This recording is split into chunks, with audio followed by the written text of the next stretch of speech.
తీసేయడం, ఉద్యోగం నుంచి పోయేలా చేయటం. ఈ రెండిట్లలో మొదటిది బాధ్యతాయుతమైనటువంటిది.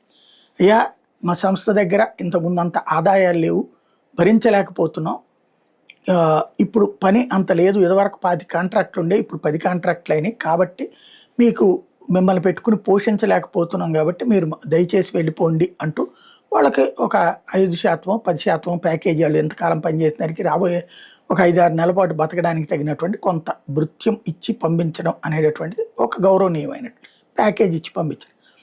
అలా కాకుండా ఏదో ఒక సాకు చెప్పి ఉద్యోగంలో నుంచి పోయేలా చేయి, సస్పెన్షన్లు చేయడమా, డిస్మిస్సులు చేయడమా, భయపెట్టి పంపడమా, ఇట్లాంటిది ఏదైనా చెయ్యని మేనేజర్లకి చెప్పేటటువంటి వాటిదే కొంత దారుణంగా ఉంటుంది. టీసీఎస్ పేరుతో ఇప్పుడు ఒక ప్రచారం జరుగుతోంది, ఒక లెటర్ ప్రచారంలోకి వచ్చింది. టీసీఎస్ తన మేనేజర్లని కి ఆదేశాలు ఇచ్చిందని, అండర్ పెర్ఫార్మెన్స్ పేరుతో కనీసం ఒక 5% స్టాఫ్ని తొలగించమని చెప్పింది అన్నటువంటిది.